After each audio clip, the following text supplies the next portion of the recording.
7 स्थान शिवलिंग के बताए हैं जहां पर भूल से भी अगर कोई चंदन की उंगलियां लगा देता है। 7 स्थान ऐसे हैं जहां चंदन की मात्र उंगलियां लगा देने से ही शिव पितृलोक के पितरों को मुक्ति प्रदान करके वैकुंठ लोक का निवास दे देते हैं। 7 स्थान।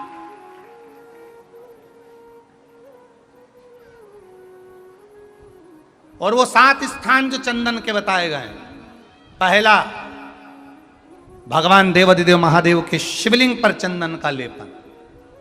समझ लेना जरा बहुत अच्छे से। आपको लगता है स्वप्न में कोई मुर्दे दिख रहे हैं या कोई जल रहा है या कोई मर रहा है या कोई चला गया है, ऐसा भय लगता है।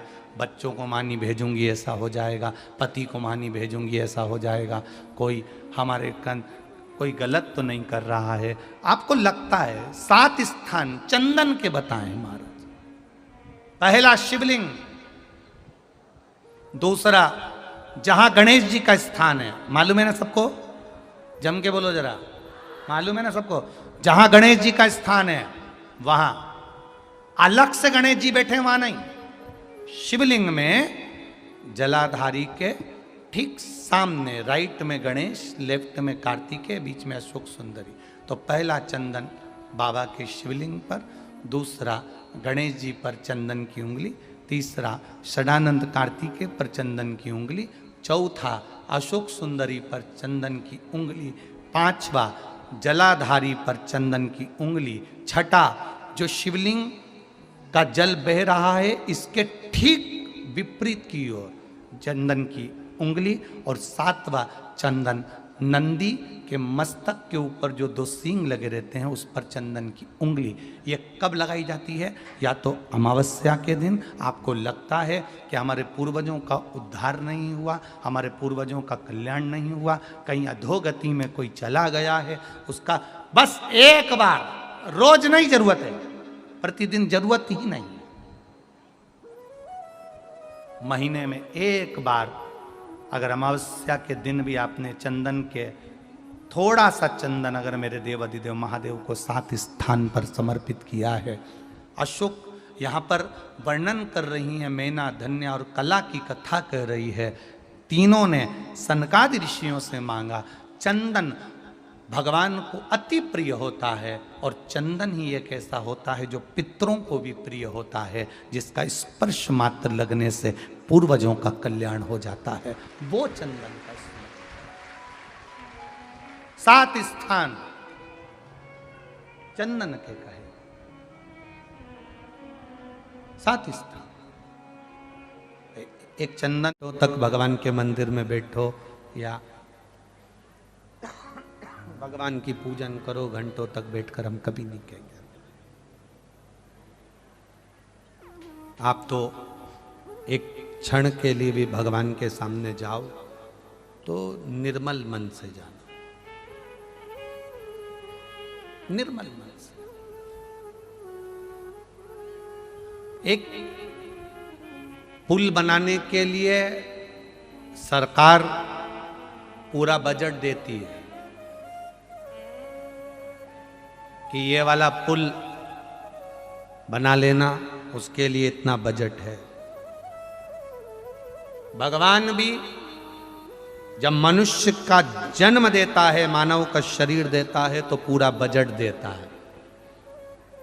भगवान भी इस मनुष्य को ऐसे ही नहीं भेज देता है, पूरा बजट देकर भेजता है, पूरा बजट। नीचे जाना, राम नाम, कृष्ण नाम, शिव नाम गाना, भगवान का भजन करना, कीर्तन करना, कथा सुनना, स्मरण करना, भगवान की अविरल भक्ति में डूबना और इस पुल को सही बनाकर पार उतर जाना। ये मानव का जो शरीर है ये पुल का काम करता है इस आत्मा को पार उतारने के, जिससे सरकार ने बजट दिया, ये पुल अच्छा बनना चाहिए, बढ़िया बनना चाहिए, करोड़ों का बजट आया, पुल बना, पर पुल इतना नीचे बना कि पानी में डूब गया। किसी ने पूछ लिया ऑफिसर ने, क्यों पुल इतना नीचे क्यों बनाया, पानी में डूब गया? साहब पैसा नहीं था। पैसा नहीं था? बजट कितना आया था? साहब बजट इतना आया था। तो पैसा गया कहाँ? अर्थात परमात्मा ने भी शरीर दिया है भगवान का भजन करने के लिए। 21,600 श्वास प्रतिदिन इस शरीर से निकलती है। पूरा बजट दिया है परमात्मा ने, पर हमने इस शरीर की 21,600 श्वास को सही से लगाया नहीं और मालूम पड़े वो शरीर आखिरी में डूब गया, समाप्त हो गया, संसार सागर में विलीन हो गया। दिया उसने 21,600 श्वास परमात्मा ने दी भगवत भजन करने के लिए। 3.5 करोड़ रोम छिद्र दिए भगवान का भजन करने के लिए। नेत्र दिए दर्शन करने के लिए, श्रवण दिया सुनने के लिए, मुख दिया भजन करने के लिए।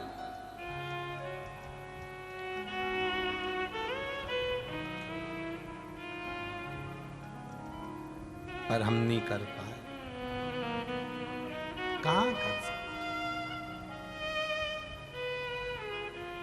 ना राम नाम लीनो तूने भरी जवानी में, तो डूब के मर जा रे चुल्लू भर पानी में। इतना सुंदर शरीर दिया था, इतना अच्छा शरीर दिया था, उसको हमने भगवान की भक्ति में नहीं लगाया।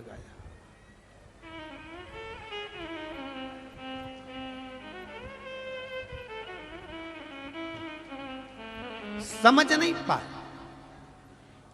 हीरे को खोजते रहे और दर्पण छोड़ दिया। कान में पहनने वाले हीरे की कीमत कब होती है? गले में पहनने वाले हीरे की कीमत कब होती है? तुम भले करोड़ों का हीरा लियाओ, करोड़ों की ज्वेलरी बनवा लो, पर करोड़ों के जेवर की कीमत जब होती है जब 10 रुपए के दर्पण के सामने जाते हो और दर्पण में अपना मुख देखते हो, तब कीमत होती है कि सोना या हीरा अच्छा लग रहा है कि नहीं लग रहा है। लाखों रुपए के हीरे की कीमत कुछ भी नहीं है अगर दर्पण में नहीं देख सकते तो। दर्पण में जब चेहरा देखते हो, 10 रुपए का दर्पण करोड़ों रुपए के हीरे की चमक दिखाता है, और अगर दर्पण नहीं होगा तो करोड़ों का हीरा भी बेकार है। उसी तरह ये मन, ये आत्मा, ये चित्त, ये परमात्मा का दर्शन करा देती है अगर भजन है तो, और अगर भजन नहीं तो कहां कीमत हो। पुष्प होता है, करें दर्शन किसी ने? किस किसने देखा है? देखा है आप लोगों ने? हल्का सा नीला कलर उसका होता है, करें दर्शन। शमी का पुष्प, एक शमी का पुष्प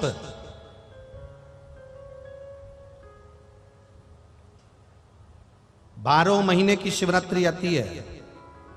12 महीने एक ठेला चलाने वाला, रोड पर बैठकर कपड़े बेचने वाला, ट्रेन में एक साधारण सा व्यक्ति जो भिक्षा भी मांग रहा हो, ऐसा साधारण से साधारण व्यक्ति भी अगर शमी के पुष्प को 12 महीने जो शिवरात्रि आती है, उस शिवरात्रि पर बस शाम के समय पर प्रदोष काल में एक शमी का पुष्प यदि समर्पित करना चालू कर दे तो मेरा महादेव उसका हाथ पकड़कर उसकी उन्नति की ओर उसको ग्रहण कर देता, नीचे आ ही नहीं सकता। पंच पुष्पों का व्याख्यान हमारे यहाँ शिव महापुराण करती है। कितने पुष्प? जम के बोलो जरा ऐसा। पंच पुष्प। एक एक पुष्प की महत्वता आपके जीवन में होना चाहिए। कभी आपने विचार करा होगा कि भगवान कृष्ण जब रुक्मणी जी को लेकर आ रहे थे तो रुक्मणी जी के भाई की 5 चोटी भगवान कृष्ण ने क्यों कर दी? भागवत सुनिए सबने। तो भगवान कृष्ण ने रुक्मणी जी के भाई की, रुक्म बाहु की ये 5 चोटियां क्यों कर दी? और आखिर 5 चोटी, गला पकड़ रहा बेटा, उसको देखो जरा, 5 चोटी अगर भगवान ने रुक्मबाहु की, भगवान ने कृष्ण ने रुक्मणी जी के भाइयों की अगर 5 चोटी करी, तो वो 5 चोटी करने के बाद मेरे भगवान फिर रुक्मणी जी को ले जाते शंकर भगवान की आराधना के लिए क्यों रुके? शिव की आराधना करने के लिए आखिर महादेव क्यों रुकते और क्यों वहां पर पंच पुष्प समर्पित करते?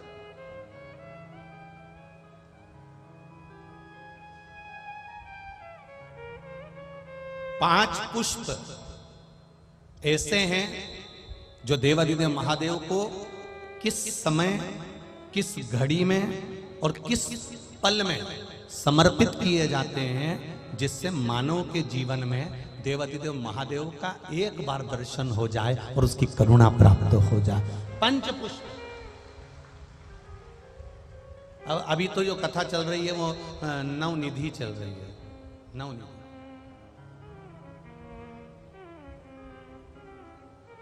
अभी जो कथा चल रही है ये नवनिधि शिव महापुराण की कथा चल रही है। आगे जो 5 दिन की कथा रहेगी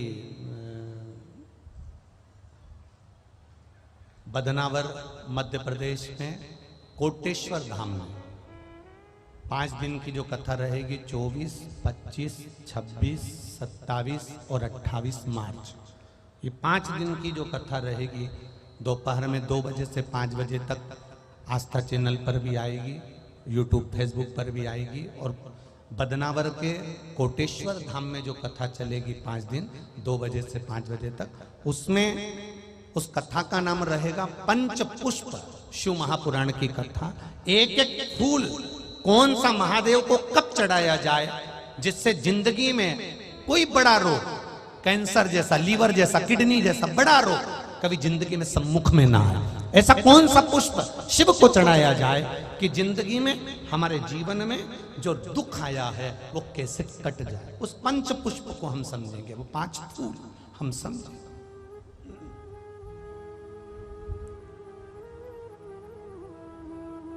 और हम प्रयास भी करेंगे कि कथा के बीच में 5 दिन जिन पंच पुष्प के महत्व को समझाया जाए, वो 5 फूल आपको आस्था चैनल के माध्यम से दर्शन भी कराए जाएं कि वो फूल कौन सा है जो शिव को चाहिए। हम प्रयास करेंगे पूरा हो। अगर वहाँ कोटेश्वर में और उधर बदनावर साइड में अगर वो पुष्प मिल गए तो हम आपको आस्था चैनल के माध्यम से दर्शन भी कराएं कि वो कौन से पुष्प हैं पंच,